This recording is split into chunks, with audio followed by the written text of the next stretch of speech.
Hi guys, you are watching pharmacist Taiyab YouTube channel and I am Taiyab. अगर आप मेरे channel पे नए हैं तो जल्दी से जो नीचे आपको रेड बटन नज़र आ रहा है इसको प्रेस कर दें और साथ में जो बेल आइकन है इसको प्रेस कर दें ताकि हमारे आने वाले लेक्चर्स की जो वीडियोस अपलोड हों चैनल पे तो ऑटोमेटिकली उसका नोटिफिकेशन आप तक पहुंच सके। आज आप पैथोलॉजी का लेक्चर नंबर 3 सुन रहे हैं।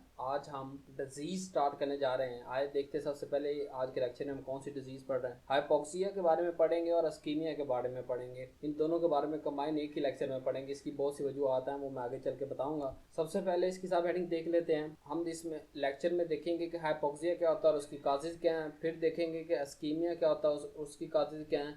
फिर देखेंगे कि मैकेनिज्म क्या है इन दोनों का। उसके बाद हम देखेंगे कि रिवर्सिबल सेल इंजरी क्या होती है और इरिवर्सिबल सेल इंजरी क्या होती है। नेक्स्ट हम देखेंगे कि इन दोनों का इफेक्ट देखेंगे बॉडी पे, हाइपोक्सिया और इस्कीमिया दोनों का। आए लेक्चर हम स्टार्ट करते हैं। हाइपोक्सिया देखते हैं। हाइपोक्सिया क्या होता है जी? Mean less than normal, oxygen mean oxygen, यानी अगर हमारी बॉडी में ऑक्सीजन जो है वो अपने नॉर्मल लेवल से कम सेल और टिश्यू लेवल तक पहुंच रही हो तो हम उसको उस कंडीशन को हाइपोक्सिया कहते हैं। तो आज इसकी प्रॉपर डेफिनेशन देखते हैं। Reduction of oxygen supply to the tissues के टिश्यू या सेलुलर लेवल तक जब ऑक्सीजन की कमी किसी भी वजह से हो तो उस कंडीशन को हम हाइपोक्सिया कहेंगे।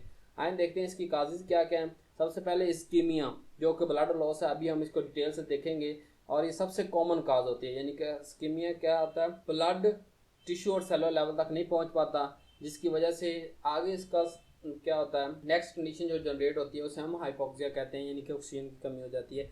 नेक्स्ट देखते हैं जी कि अगर हमारे पास लंग्स की डिजीज हो, क्योंकि हमारा जो ब्लड है वो लंग्स के अंदर जो है वो ऑक्सीजनेट हो रहा है, तो अगर लंग्स ही प्रॉपर फंक्शन नहीं कर रहा तो जो ब्लड इसके अंदर आएगा ऑक्सीजनेशन के लिए तो वो ऑक्सीजनेट नहीं हो पाएगा। फिर जो रेस्ट ऑफ बॉडी तक उसे जब पंप आउट किया जाएगा वो लेस ऑक्सीजनेटेड ब्लड को, तो क्या होगा, जहाँ जहाँ ऑक्सीजन की सप्लाई चाहिए होगी वहाँ नहीं मिलेगी। नेक्स्ट काज देखते हैं जी हम। अनीमिया यानी कि खून की कमी की वजह से, यानी कि टोटल जितना एक नॉर्मल इंडिविजुअल में होना चाहिए उससे अगर कम ब्लड है तो फिर क्या होगा कि तो ओवरऑल जो ऑक्सीजन सप्लाई है वो भी कम हो जाएगी, तो हम इसको हाइपोक्सिया कहेंगे। फिर सबसे अहम हमारे पास आ गया जी carbon monoxide poisoning. Carbon monoxide की पॉइजनिंग में क्या होता है कि जो कार्बन मोनोऑक्साइड है ये रिलेटिवली हमारे पास रेड ब्लड सेल के अंदर जो हेमोग्लोबिन के साथ इसकी अटैच कैपेसिटी बहुत ज्यादा है एज कम्पेयर टू ऑक्सीजन के। तो जब हमारे कोई ऐसी कंडीशन हो जिसमें हमारे पास कार्बन मोनोऑक्साइड जो हमारे लंग्स में बहुत ज़्यादा मौजूद हो तो क्या होगा कि ऑक्सीजन की जगह पे कार्बन मोनोऑक्साइड बाइंड हो जाएगी रेड ब्लड सेल के अंदर, और अब वो पूरा जब ब्लड सर्कुलेट होगा बॉडी तक जाएगा तो ऑक्सीजन की जगह कार्बन मोनोऑक्साइड जा रही है, लेकिन कार्बन मोनोऑक्साइड तो हमारे किसी काम की नहीं है, तो अल्टीमेट क्या होगा, ऑक्सीजन की शॉर्टेज होगी जिसे हम हाइपोक्सिया कहते हैं। नेक्स्ट देखते हैं जी, अगर हमारा सेलुलर लेवल पे प्रॉब्लम हो कि हमारा जो सेल है वो ऑक्सीजन को यूटिलाइज ना करे, यानी ब्लड के अंदर ऑक्सीजन मौजूद है लेकिन जब ब्लड उसके पास से गुजर रहा है तो उसे उसमें से ऑक्सीजन जो है वो ले लेनी चाहिए और साथ में जो न्यूट्रिशन फैक्टर्स होते हैं वो भी ले लेने चाहिए। लेकिन साइनाइड पॉइजनिंग से होता क्या है कि जो सेल है वो ऑक्सीजन को यूटिलाइज नहीं करता। जब ऑक्सीजन को यूटिलाइज नहीं करेगा, ऑक्सीजन मौजूद तो है लेकिन यूटिलाइज नहीं हो रही, तब भी हम इस कंडीशन को हाइपोक्सिया कहेंगे। नेक्स्ट चलते हैं जी, इस्कीमिया को देखते हैं। एस मतलब होता है सप्रेशन, यानी कम हो जाना। ईमिया मतलब ब्लड, यानी ब्लड की कमी को इस्कीमिया कहते हैं। प्रॉपर डेफिनेशन देखते हैं जी कि ब्लड के लॉस हो जाए दो वजूहत की वजह से। पहले वजह क्या होगी, आर्टीरियल फ्लो। आर्टीरियल फ्लो में यानी कि आर्टरीज क्या करती हैं, पूरी बॉडी तक जो है ब्लड को लेके जाती हैं। अगर किसी ऑर्गन या हमारे पास किसी बॉडी सेल या टिश्यू की तरफ जो आर्टरीज जा रही है वो किसी भी स्टेप पे ब्लॉक हो जाए तो क्या होगा, उससे नेक्स्ट जितने भी ऑर्गन होंगे उन सबको जो है वो ब्लड नहीं मिलेगा। अगर ब्लड ही नहीं पहुंचेगा तो ऑक्सीजन नहीं जाएगी। दूसरे वेनस ड्रेनेज के जो वेनस रिटर्न होता है अगर वो कम हो जाए तो नेक्स्ट टाइम जो कार्डिक आउटपुट जनरेट होगा वो बहुत कम होगा एज कम्पेयर टू नॉर्मल, और अगर वो कम होगा तो वो अल्टीमेटली कम ऑक्सीजन लेके जा रहा है। तो अगर वेनस ड्रेनेज में भी कोई प्रॉब्लम हो तो तब भी जो है वो यानी कि ब्लड की सप्लाई को कमी होगी, तो अल्टीमेटली इस कंडीशन को हम इस्कीमिया कहेंगे। अब इस्कीमिया और हाइपोक्सिया का क्या कनेक्शन है? अब देखिए, अगर ब्लड की सप्लाई होगी तो वहाँ ऑक्सीजन नहीं पहुंचेगी, तो इस्कीमिया की वजह से हाइपोक्सिया पैदा होता है, इस्कीमिया की वजह से हाइपोक्सिया होता है, और हाइपोक्सिया की वजह से आगे सेल या टिश्यू इंजरी होती है। नेक्स्ट इसकी काजी देखते हैं इस्कीमिया की। हमारे पास पहले जो है काज है वो है फिजिकल एजेंट, यानी ट्रॉमा। अगर कोई चोट वगैरह लग गया कहीं से, जो वेन या आर्टरी जो है वो फट गई है आर्म पे, लेग पे, किसी जगह पे, तो उससे जो नेक्स्ट ऑर्गन सप्लाई हो रहे थे वो नहीं प्रॉपरली सप्लाई हो सकेंगे, तो वहाँ क्या होगा, ब्लड की कमी हो जाएगी। नेक्स्ट देखते हैं जी, हमारे पास केमिकल एजेंट है, जैसे कार्बन मोनोऑक्साइड अभी हम डिटेल से डिस्कस किया। नेक्स्ट हमारे पास ड्रग है। अब कुछ ड्रग्स ऐसी होती हैं जो वेनस रिटर्न को कम कर देती हैं। जब वेनस रिटर्न कम होगा तो कार्डियक आउटपुट कम हो जाएगा, तो ओवरऑल जब नेक्स्ट टाइम ब्लड सप्लाई मिलेगी पूरे सेलर टिश्यू को वो कम मिलेगी, जिससे हम इस्कीमिया का नाम देंगे। इसी तरह कुछ ड्रग जो है वो हार्ट रेट को कम कर देती हैं। हार्ट रेट कम होने की वजह से भी जो है वो ब्लड में चेंजिंग आएगी। कुछ जो है वो ब्लड प्रेशर को कम ज़्यादा कर देती हैं। तो इस तरह वो तमाम ड्रग जो हमारे नॉर्मल जो ब्लड फिजियोलॉजिकल फंक्शंस हैं उनको डिस्टर्ब करेगी। तो अल्टीमेट क्या होगा, सेल या टिश्यू लेवल तक जो है वो ब्लड नहीं पहुंच पाएगा या बहुत कम पहुंचेगा। उस कंडीशन को हम इस्कीमिया कहते हैं। नेक्स्ट देखते हैं जी, माइक्रोबियल एजेंट रैकेट्सिया। इसके अंदर हमारे पास क्या होता है कि ये माइक्रो ऑर्गेनिज्म क्या करता है, जो हमारी ब्लड वेसल्स होती हैं उसमें पोर कर देता है, सुराख कर देता है। तो क्या होता है कि जो जब बॉडी की तरफ जा रहा होता है ब्लड, तो वहीं पे वो टिश्यूज और सेल के अंदर जो है वो रिटेन होना शुरू हो जाता है। वापस जो है ना वो रिटर्न ब्लड नहीं आता। तो अल्टीमेटली जब रिटर्न ब्लड नहीं आएगा हार्ट के पास, तो नेक्स्ट टाइम जो है वो दोबारा बॉडी को नहीं सप्लाई किया जाएगा।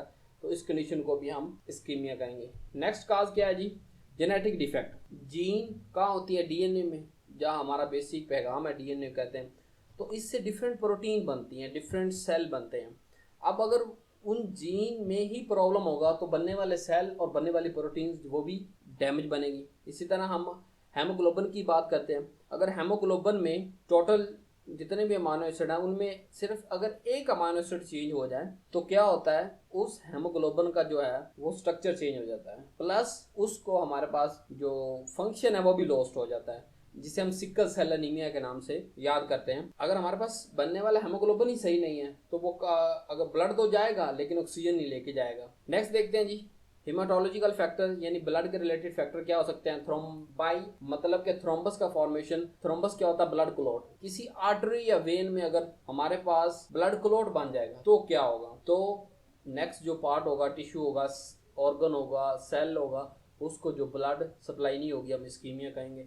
अब इम्बोलाई क्या होता है कि मूवेबल ब्लड क्लॉट, यानी ऐसा क्लॉट जो कि पहले एक आर्टरी में एक ही जगह पे था, फिर वो दूसरी जगह पे चला गया, फिर तीसरी जगह पे, पहले एक ऑर्गन से ब्लॉकेज की, फिर उसने दूसरे ऑर्गन से। तो ये ज़्यादा डेंजरस होता है, यानी कि एक जगह से दूसरी जगह जो है वो ये मूव करता रहता है, लेकिन इसका भी फंक्शन वही है कि इसने जो है ब्लड सप्लाई को डिस्टर्ब कर देना है, जिसको हम इस्कीमिया कहते हैं। नेक्स्ट देखते हैं जी, जैसे मैंने अपने इंट्रोडक्टरी लेक्चर्स जो पैथोलॉजी के हैं पहले दो, उसमें आपको ये चीज़ बाबर करवा दिया है कि अगर आपने सिंपल पैथोलॉजी को समझना है तो आपको पहले नॉर्मल फिजियोलॉजी को समझना होगा। तो आइए पहले देखते हैं नॉर्मल फिजियोलॉजी प्रोसेस जो सेल के अंदर हो रहा है वो क्या है। सबसे पहले हमारे पास ऑक्सीजन यूटिलाइज होती है, माइटोकॉन्ड्रिया करता है और क्या करता है, ऑक्सीडेटिव फास्फोराइलेशन के जरिए एटीपी जनरेट करता है। अब ये एटीपी क्या है, ये एटीपी करेंसी ऑफ सेल है, यानी कि किसी भी ऑर्गेनेली ने अगर कोई भी काम किया तो उसकी जो पेमेंट सेल उसको रिटर्न बैक करता है, वो किस शक्ल में करेगा, वो हमारे पास एटीपी की शक्ल में करेगा। तो अगर तमाम जो सेल्स के फंक्शंस हैं वो एटीपी पे डिपेंड कर रहे हैं, वो इसी ऑक्सीजन पे डिपेंड कर रहे हैं। अगर ऑक्सीजन मिलेगी तो माइटोकॉन्ड्रिया एटीपी बनाएगा, अगर नहीं मिलेगी तो वो नहीं बनाएगा। तो ये हमारे पास करेंसी ऑफ सेल है। और इसके अलावा जो कहाँ ऑक्सीजन इस्तेमाल होती है, ऑक्सीडेटिव फास्फोराइलेशन के जो लास्ट स्टेप होता है इलेक्ट्रॉन ट्रांसपोर्ट चेन का, वहाँ ऑक्सीजन इस्तेमाल होकर आगे एटीपी जनरेट होती है। अब एटीपी हमारे पास दो तरीके से बनती है, एक एरोबिक रेस्पिरेशन के जरिए, एक एनारोबिक रेस्पिरेशन के जरिए। एरोबिक का मतलब ये कि ऑक्सीजन की मौजूदगी में एटीपी का बनना, जो हमने अभी सारा स्टडी किया माइटोकॉन्ड्रिया के जरिए। इसमें क्या होता है, एक ग्लूकोज से हमारे पास 30 से 34 एटीपी जनरेट होती है, जबकि एक एनारोबिक रेस्पिरेशन होती है उसके अंदर ऑक्सीजन ही चाहिए होती, ऑक्सीजन के बगैर होती है, या जब ऑक्सीजन की कमी होती है तब ये कंपनसेटरी मैकेनिज्म के तौर पे हमारे पास सेल में मौजूद होती है। लेकिन इसका सबसे बड़ा नुकसान ये है कि ये एक ग्लूकोज के मालिक्यूल से सिर्फ 3 से 4 एटीपी जनरेट करती है। तो अगर इस नॉर्मल फिजियोलॉजिकल प्रोसेस इन सेल के अंदर कोई भी चेंजिंग आएगी, फॉर एग्जांपल यहाँ एग्जांपल ले लेते, ऑक्सीजन की कमी होगी है, तो क्या होगा कि ये सारा जो एटीपी का प्रोडक्शन है ये रुक जाएगा और ओवरऑल जो सेल का पूरा फंक्शन हो रहा है वो रुक जाएगा। अब एटीपी कहाँ कहाँ सेल यूज कर रहा है, मेम्ब्रेन ट्रांसपोर्ट के अंदर जो एटीपी डिपेंडेंट चैनल्स हैं, sodium, potassium, calcium, different ions के, वहाँ एटीपी इस्तेमाल हो रही है। प्रोटीन सिंथेसिस के अंदर एटीपी इस्तेमाल हो रही है। लिपोजेनेसिस के अंदर एटीपी इस्तेमाल हो रही है। टीएसाइलेशन और रीअसाइलेशन जो है वो फॉस्फोलिपिड टर्नओवर के लिए जो रिएक्शन होते हैं उनमें एटीपी इस्तेमाल हो रही है। तो अगर ये सारी एटीपी नहीं मिलेगी तो ये सारे के सारे फंक्शन जो है वो सेल में लॉस्ट हो जाएंगे, सेल ये फंक्शन नहीं कर पाएगा। अब अगर एक नॉर्मल ह्यूमन बीइंग की बात करें कि वो ऑन एवरेज पर डे उसके सारे सेल जो हैं वो 50 से 70 केजी एटीपी जो है वो यूज करते हैं, तो इससे आप एटीपी की मौजूदगी की अहमियत का अंदाजा हो सकता है कि 50 से 75 केजी पर डे हमें एटीपी जो चाहिए होती है अपने नॉर्मल रूटीन फंक्शन करने के लिए। नेक्स्ट देखते हैं जी, मैकेनिज्म देखते हैं हाइपोक्सिया और इस्कीमिया का।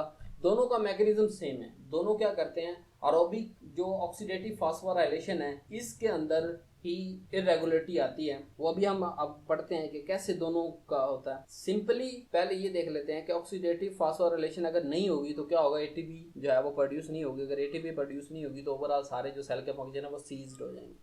अब देखते हैं जी कि हाइपोक्सिया और इस्कीमिया का मैकेनिज्म आगे मैंने दो तरीके से डिवाइड किया है। पहला है रिवर्सिबल सेल इंजरी, दूसरा इरिवर्सिबल सेल इंजरी। आए पहले reversible cell injury mechanism of hypoxia and ischemia को स्टडी करते हैं। अब हमारे पास सबसे पहले इस्कीमिया का क्या मतलब है, ब्लड ब्लॉकेज किसी भी जगह पे, आर्टरीज वेन में अगर ब्लड वहां नहीं जाएगा तो क्या होगा, ऑक्सीजन की कमी हो जाएगी। अब इस ऑक्सीजन की कमी को हम क्या कहते हैं, हाइपोक्सिया कहते हैं। तो दोनों का मैकेनिज्म सेम हो गया ना, यानी कि अगर इस्कीमिया का मैकेनिज्म हमें बताना है तो हम स्टेप फर्स्ट से बताएंगे, सारा आगे डाउनवर्ड जो हम पढ़ते हैं अभी। हाइपोक्सिया का स्टेप 2 से, यानी जहाँ से ऑक्सीजन कमी हो रही है इसको हाइपोक्सिया, और बाद वाला मैकेनिज्म भी इसी का ही है। तो इस्कीमिया की वजह से भी हाइपोक्सिया होता है और दूसरी भी काजेज हैं इसकी। अब देखते हैं अगर ऑक्सीजन की कमी हो जाए तो माइटोकॉन्ड्रिया क्या नहीं करेगा, ऑक्सीडेटिव फास्फोराइलेशन जो है वो बहुत कम हो जाएगी और एटीपी जो है वो प्रोड्यूस नहीं हो पाएगी। लेकिन यहाँ पे जब नॉर्मल स्ट्रेस होती है, यानी कि सेल इस वक्त स्ट्रेस की कंडीशन में है, इस नॉर्मल स्ट्रेस के अंदर क्या होता है, सेल अपने कंपनसेटरी मैकेनिज्म को चलाता है। यानी सेल फौरन तो नहीं मर जाएगा ना, यानी कि अगर एटीपी उसे नहीं मिली तो वो डाई तो नहीं हो जाएगा। हाँ, टाइम पीरियड डिफरेंट है। ब्रेन के लिए बड़ा शॉर्ट टाइम पीरियड है, यानी अगर 20 मिनट तक भी उसे ऑक्सीजन जो है वो प्रॉपर सप्लाई ना मिले तो उसके जो ब्रेन के सेल हैं वो डेथ होने शुरू कर देते हैं। और हार्ट का जो है वो विद इन 1 मिनट के अंदर ही वो उसके जो सेल हैं वो रिस्पॉन्ड करना बंद कर देते हैं अगर उन्हें ऑक्सीजनेटेड ब्लड ना मिले। लेकिन कुछ कंपनसेटरी मैकेनिज्म होते हैं बॉडी के अंदर जो इस स्ट्रेस कंडीशन में काम आते हैं सेल के, जैसे HIF1 हाइपोक्सिया इंड्यूसिबल फैक्टर 1। ये क्या करता है, स्टिमुलेट करता प्रोटीन की प्रोडक्शन को, जिससे सेल सर्वाइव रहता है स्ट्रेस कंडीशन में।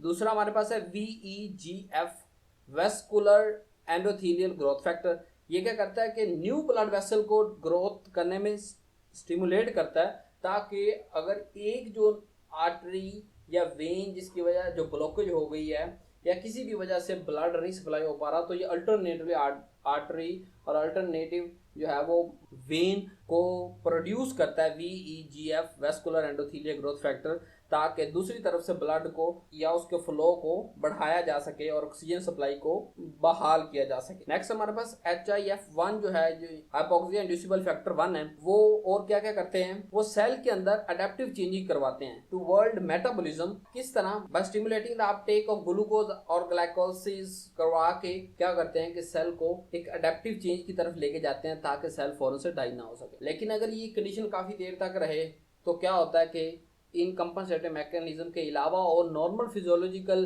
फंक्शन में क्या क्या चेंजिंग आती है। पहली चेंज आती है जी, जो सोडियम पंप की एक्टिविटी है ना, जो एटीपी डिपेंडेंट है वो कम हो जाती है। नंबर 2, जो एनारोबिक ग्लाइकोलाइसिस है वो बढ़ जाती है। Number 3, D attachment of ribosome ये होता है। नेक्स्ट डिटेल से देखते हैं, सोडियम जो एटीपी डिपेंडेंट पंप्स हैं अगर उनकी एक्टिविटी रिड्यूस हो जाए तो क्या होता है, इन पंप्स ने क्या करना होता है, दरअसल इन पंप्स का काम होता है कि वो सेल से सोडियम को बाहर निकालते हैं। यानी अगर एक्स्ट्रा सोडियम अंदर आ जाए तो ये क्या करते हैं, पंप आउट करते रहते हैं। अगर इनकी एक्टिविटीज कम हो जाएंगी, लेकिन जो नॉर्मली सोडियम अंदर आ रहा है सेल के, वो तो नॉर्मली आता चला जा रहा है। इन पंप्स की एटीपी की ना होने की वजह से ये पंप जो है वो कम वर्क करते हैं और बहुत कम सोडियम जो है वो बाहर निकालते हैं। अगर बहुत कम सोडियम बाहर निकलेगा तो अंदर सोडियम की अकोमुलेशन स्टार्ट हो जाएगी और प्लस जो है वो पोटाशियम की इफ्लक्स जो है वो स्टार्ट हो जाएगी, पोटाशियम बाहर जाना शुरू हो जाएगा अगर अंदर सोडियम जमा हो गया। तो ओवरऑल इस वक्त क्या हुआ, जो एक सेल के अंदर कंडीशन है वो आइसोओस्मोटिक कंडीशन होगी। तो इस आइसोओस्मोटिक कंडीशन की वजह से जो इर्द गिर्द सेल के मौजूद वाटर है वो भी रश करके सेल के अंदर आ जाएगा। तो अल्टीमेटली क्या हो जाएगा, स्वेल्विंग हो जाएगी, एंडोप्लाज्मिक रेटिकुलम भी स्वेल कर जाएगा, सेलुलर ओवरऑल स्वेल्विंग हो जाएगी, और जो माइक्रोविलाइज होते हैं हमारे सेल के अंदर वो लॉस हो जाएंगे। फिर बल्ब बन जाएंगे, यानी कि डिफरेंट जगह पे वो बाहर हो जाएंगे सेल पे, सिर्फ अंदर वाटर के अकोमोडेशन की वजह से। नेक्स्ट देखते हैं जी, हमारे पास जो है वो एनारोबिक ग्लाइकोलिसिस होती है। मैंने आपको कहा जब एरोबिक ग्लाइकोलिसिस ऑक्सीजन नहीं होती तो वो एनारोबिक ग्लाइकोलिसिस भी नहीं कैरी आउट हो सकता। तो फिर उसके कंपनसेटरी मैकेनिज्म के थ्रू एनारोबिक ग्लाइकोलिसिस स्टार्ट हो जाती है। अब ये क्या करती है, ग्लाइकोजन को इस्तेमाल करती है, यानी ग्लूकोज को तोड़ के ही बनाना है ना इसने आगे एटीपी, लेकिन ये हमारे ग्लूकोज का नुकसान कर रही होती है। क्यों? क्योंकि ये पर मॉलिक्यूल ऑफ ग्लूकोज जो है सिर्फ 3 से 4 एटीपी बना रही होती हैं, जबकि हमारा जो नॉर्मल फंक्शन होता है वो 34 एटीपीज पर ग्लूकोज बनाता है एरोबिक रेस्पिरेशन के थ्रू। और दूसरा इसका एक और साइड प्रोडक्ट बनता है लैक्टिक एसिड। अब वो जितनी ज्यादा एनारोबिक ग्लाइकोलिसिस होगी उतना ज्यादा लैक्टिक एसिड बनेगा, जितना ज्यादा लैक्टिक एसिड बनेगा तो सेल के जो अंदर पीएच है वो बहुत कम होती चली जाएगी। जैसे ही सेल की पीएच कम होगी तो जो हमारे पास बहुत से एंजाइम होते हैं सेल के अंदर जो एक खास पीएच पे वर्क कर रहे होते हैं, तो क्या होता है कि वो अपना वर्क जो है वो कम कर जाते हैं या बिल्कुल वर्क छोड़ देते हैं। तो जो उन एंजाइम्स की वजह से आगे फंक्शन हो रहा था पूरे सेल में वो नहीं हो पाएगा। अब डिटैचमेंट ऑफ राइबोसोम को देखते हैं कि रफ एंडोप्लाज्मिक रेटिकुलम पर राइबोसोम अटैच होते हैं और इनका फंक्शन क्या होता है, प्रोटीन प्रोडक्शन। अगर ये रफ एंडोप्लाज्मिक रेटिकुलम से डीअटैच हो जाएंगे तो क्या होगा, प्रोटीन की जो प्रोडक्शन है वो बहुत कम हो जाएगी। तो सेल को अपनी मेंटेनेंस के लिए, दोबारा सर्वाइवल के लिए दोबारा से जो है वो प्रोटीन बहुत ज़्यादा ज़रूरी होगी जब वो सर्वाइवल की शक्ल में जाएगा। अगर हम ऑक्सीजन स्ट्रेस वाली कंडीशन में सेल रहता है और इसके बाद कुछ देर के बाद ऑक्सीजन की सप्लाई बहाल हो जाती है, तो ये जो तीनों सोडियम पंप की एक्टिविटी रिड्यूस हुई थी, एनारोबिक ग्लाइकोलिसिस ज़्यादा हो गया था और डीअटैचमेंट और राइबोसोम हो गई, ये रिवर्स हो जाता है और सेल जो है वो सेल इंजरी और सेल डेथ की तरफ नहीं जाता। लेकिन अगर बहुत देर पाओ, जैसे हम इरिवर्सिबल सेल इंजरी में पढ़ेंगे, अभी देखते हैं इरिवर्सिबल सेल इंजरी क्या होती है। इरिवर्सिबल सेल इंजरी में क्या होता है कि इस्कीमिया और हाइपोक्सिया लंबे अरसे के लिए होता है, ऑक्सीजन सप्लाई जो है वो इनहिबिट काफ़ी लंबे अरसे के लिए होती है। तो क्या होता है, हमारे सेल के अंदर अडेप्टिव चेंजिंग आ जाती है और फिर हमारी जो मेम्ब्रेन है, सेल मेम्ब्रेन, वो डैमेज हो जाती है। जब सेल मेम्ब्रेन डैमेज होगी और जो दूसरे हमारे पास जो लाइसोसोमल एंजाइम है वो एक्टिवेट हो जाएंगे और सेल मेम्ब्रेन के ब्रेक डाउन होने से जो फॉस्फोलिपिड है वो लॉस हो जाएगी, जिसकी वजह से साइटोस्केलेटन जो है वो उसका जो अरेंजमेंट वो बिल्कुल चेंज हो जाएगा, उसका पैटर्न, और फ्री रेडिकल बहुत ज़्यादा अवेलेबल हो जाएंगे। अब इन फ्री रेडिकल अवेलेबल होने की वजह से क्या हो जाएगा कि हमारे जो एंजाइम वो डीफंक्शन होते चले जाएंगे। प्लस इन हालात के अंदर जो माइटोकॉन्ड्रिया कैल्शियम इनफ्लक्स हो जाएगा और कैल्शियम अंदर जाके मजीद जो ऑक्सीडेटिव फास्फोरिलेशन है उसको ब्लॉक करवा देगा। तो ओवरऑल क्या होगा, इरिवर्सिबल सेल इंजरी में ये होता है कि सेल नेक्रोसिस या अपोप्टोसिस के जरिए सेल डेथ की तरफ जाता है। अब नेक्रोसिस और अपोप्टोसिस क्या होती है हम आगे सेपरेट वीडियोस में देखेंगे, लेकिन सिर्फ रिवर्सिबल और इरिवर्सिबल में डिफरेंस यही है कि रिवर्सिबल बहुत थोड़े टाइम के लिए होता है और जब वो ऑक्सीजन सप्लाई मेंटेन हो जाती है तो वो सारी की सारी चेंजिंग जो है वो वक्त के साथ साथ रिवर्स हो जाती हैं। लेकिन इरिवर्सिबल सेल इंजरी में अगर सेल की हो तो इसमें जो है वो रिवर्स नहीं होती अगर ऑक्सीजन आप की सप्लाई को बहाल भी कर दें, क्योंकि सेल मेम्ब्रेन डैमेज हो चुकी है, डिफरेंट ऑर्गेनेलीज, एंडोप्लाज्मिक रेटिकुलम जो हमारे पास राइबोसोम है वो डीअटैच हो चुके हैं। तो इस तरह इरिवर्सिबल सेल इंजरी में जो है वो सेल आगे सेल डेथ की तरफ ही जाता है। इसमें रिपेयरिंग और जो हीलिंग है वो बहुत मुश्किल होती है। तो यहाँ पे हमारा लेक्चर आज का ख़त्म हुआ और अगर अभी तक भी आपने हमारा चैनल सब्सक्राइब नहीं किया तो जल्दी से चैनल को सब्सक्राइब कर दें और साथ में बेल आइकन को प्रेस कर दें, वीडियो को लाइक भी करें और अपने फ्रेंड के साथ शेयर भी करें